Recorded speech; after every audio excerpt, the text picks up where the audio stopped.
Ang istorya ay nag-umpisa sa lalaking nasa ospital at simula ng bata pa lamang siya, hilig na niya ang maglaro. Kabilang siya sa mga taong mahilig maglaro ngunit madalas magalit at mainis pag natatalo.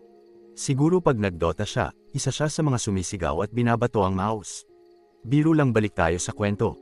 Kadalasan ay sinisisi niya ang mismong developer at mga admin. Umabot na rin siya sa punto na nagsasawa na sa paglalaro, dahil sa paulit-ulit na kwento at pakulo ng mga gumawa ng laro. Binato niya ang kanyang Nintendo Switch sa sobrang inis. Wow, rich kid ang Koya. Madalas na ang nararamdaman niyang inis at pagkadismaya sa paglalaro. Pansin niya rin na halos lahat ng mga larong lumalabas na bago ay boring, at madalas magkakapareho na lamang.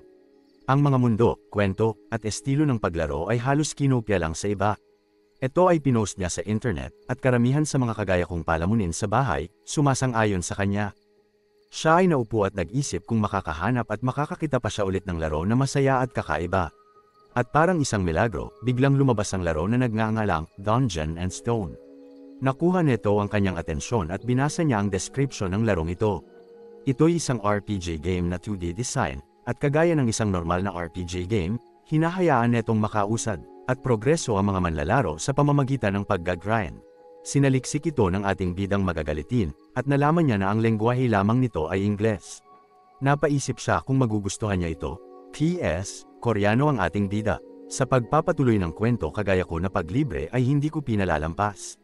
Tinuloy niya ang pag-download ng laro. Kagaya ng ibang laro, pag nag-umpisa ka, pinapapili siya ng mga class na pwede niyang laruin. Merong human, dwarf, at mga kakaibang klase kagaya ng elf at beast woman. Alam niya na hindi niya ito lalaruin ng matagal at susubukan niya lamang, kaya pinili niya ang barbarian class.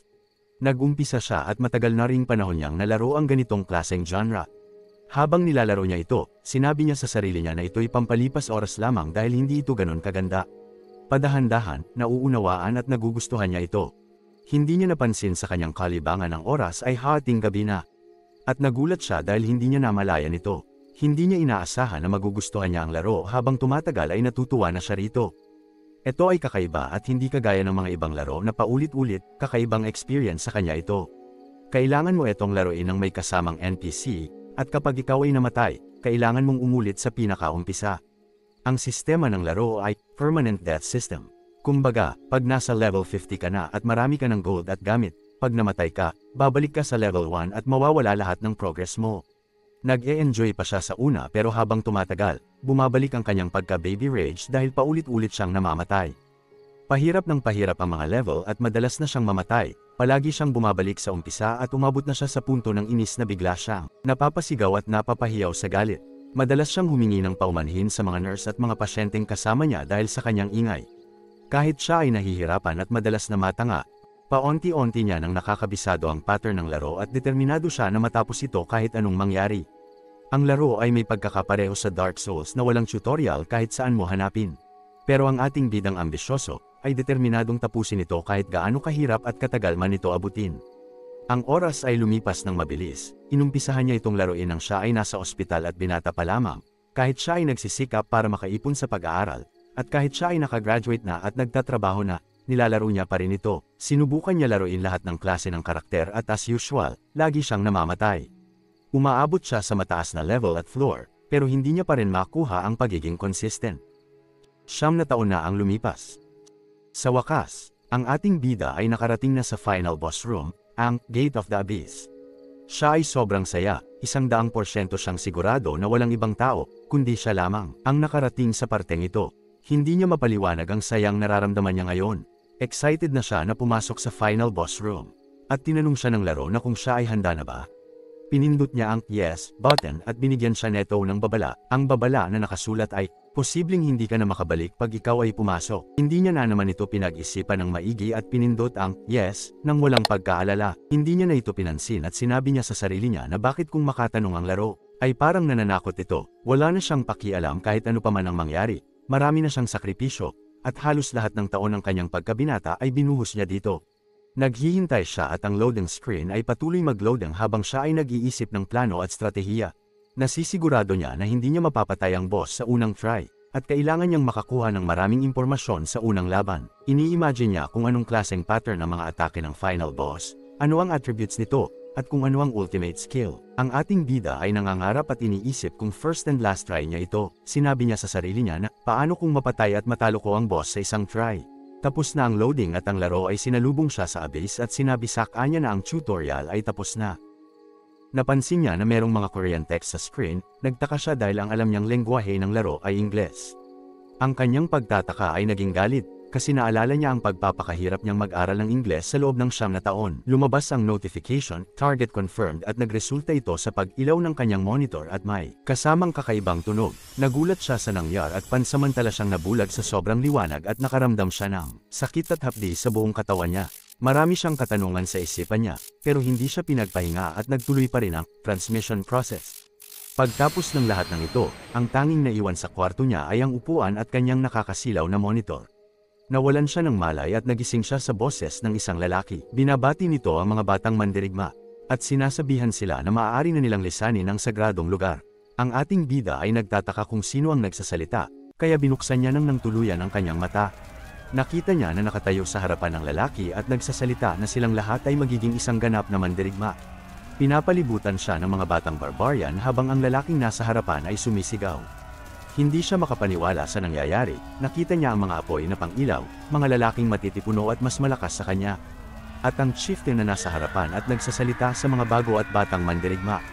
Si Mang Kanor, ay sorry si chieftain, ay nagpayo na ang kuhain lang nilang sandata ay ang nababagay sa kanila. Ang ating bida na may hangover pa, ay nagtataka kung ano ang sinasabi ni Chief. Bukod pa rito, iniisip niya kung paano niya naiintindihan ang kakaibang lengguwahe na ginagamit ng mga tao dito.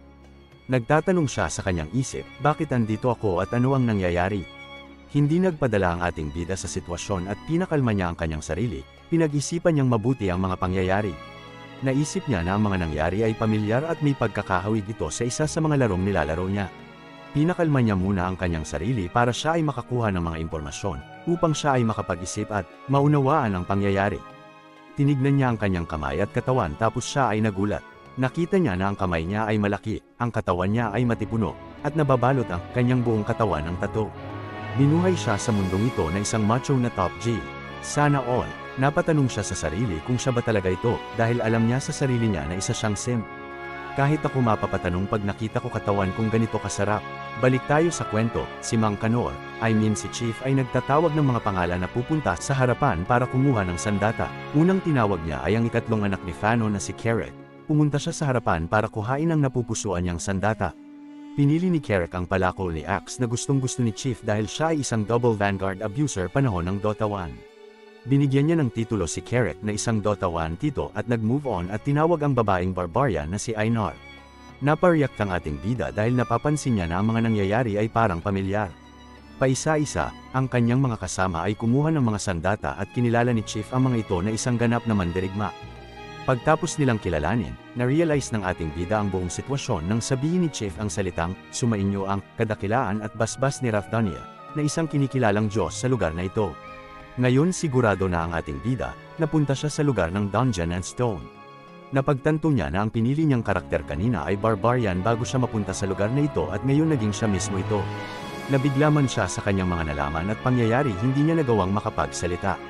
Hanggang ang katabi niyang lalaki ay hindi napigilan ang pagkabigla at maitago ang kanyang nararamdamang takot. Ang lalaki ay hindi mapakali, nagsasalita at sinasabing hindi siya makapaniwala, totoo bang nasa Dungeon and Stone ako? Napansin ito ng ating bida at binigyan niya yon ng conclusion na hindi lamang siya ang napunta sa lugar na ito. Biglaan, narinig niya ang malakas na sigaw ng chieftain na sinasabing, sino ang nagsalita nang wala ang pahintulot ko? Nang humarap siya para tignan kung saan ang galing ang malakas na sigaw. Ang ating bida at kanyang kasama ay nagulat dahil nasa harap na nila ang chieftain at ang tingin ay halos nakamamatay. Tinignan niya sa mata ang ating bida at tinanong kung siya ba ang nagsalita. Siyempre, tahimik lang sa kanyang tarima ang ating bida, at itinanggi niya ito. Parehong napatingin ang ating bida at chieftain ng sabay sa ating redhead at mukhang pinagbabalakan nila ito ng masama. Napatingin ang lalaki sa ating bida at kay Kanor ng may pagkalito at halong takot. Sinabi ni Chief sa pula ang buhok na, kung hindi ang ating bida ang nagsalita, ikaw yun. Pagtapos sabihin ito ng ating chief, tinanong siya ng pula ng buhok na kung ang lugar na ito ba ay Dungeon End. Hindi na niya natapos ang kanyang tanong at inilabas na ni Chief Kanor ang kanyang malaking palakol. Tinuli ang ulo ni Redhead at ang dugo ay kumalat at naputukan, natalsikan din ang ating bida. Natakot ang ating bida dahil hindi uso ang tulis sa Korea. Hindi siya makapaniwala dahil ang ulo ng kanyang katabi ay parang lobo na lumipad sa ere. Subalit ganun man ang nangyari, kailangan niyang ayusin ang kanyang sarili at huwag ipakita ang kanyang pagkabahala. Kung ipakita niya ang kanyang emosyon, baka matuli rin siya ni Chief Canor. Sinabi ni Chief Canor sa ating bida na si Redhead ay sinaniban ng evil spirit kaya niya ito ginawa. Inaayos ni Chief ang kanyang sandata pabalik sa lagayan at sinasabi sa mga bata na kalimutan nila ang kanilang narinig at nakita, at itutuloy nila ang seremonya. Ang ating bida ay inisip ang mga pangyayari at ito ang kanyang tatlong impormasyon na mga nalaman. Una, ang mga taong galing sa labas na napunta sa laro ay tinuturing na isang evil spirit. Pangalawa, ikaw ang magiging target at papatayin pag nalaman na ikaw ay evil spirit. Pangatlo, posible na ang kanyang ulo dapat ang gumugulong ngayon kung siya ay basta-bastang kumilos at magsalita kanina. Dahil dito, desidido ang ating bida na kailangan niya ng panindigan ang kanyang bagong buhay at katauhan. Hindi dapat malaman ng ibang taga rito na siya ay taga-Earth sa buong oras at panahon niya sa mundong ito. Matalino ang ating bida at mabilis niya masolusyonan ang mga problemang dumarating. Ngunit kagaya sa buhay, pagtapos ng isang problema, may darating kagad. Ang kanyang problema sa ngayon ay hindi niya alam ang kanyang pangalan sa mundong ito. Isa-isa tinatawag ni Chieftain ang mga pangalan na pupunta sa harapan para basbasan at bigyan ng sandata. Sinisisi niya ang laro dahil di man lang nito pinaalam sa kanya ang kanyang pangalan para kahit paano may chance siya na mabuhay at makita ang dulo ng seremonyang ito. Sumugal ang ating bida kahit nakataya ang kanyang buhay. Kailangan niyang hulaan ang kanyang pangalan at hindi niya mapigilan ang takot at kaba. Pagtapos ng lahat ng ito, narinig ang malakas na sigaw ni Chief Canor na anak ni Yandel. Bjorn. Nagbilang ang ating bida ng 2 segundo at tinignan kung may barbarian na lalapit sa harapan. Natapos ang bilang, sumugal ang ating bida at sinigurado na ang etong pangalan na ito ay ang kanyang pangalan. Dito nag-uumpisa ang paglalakbay ni Bjorn sa Dungeon and Stone. Kung nagustuhan mo ang kwento, mag-comment ka ng Bjorn Part 2. Malaking tulong sa akin ang like, comment, at subscribe.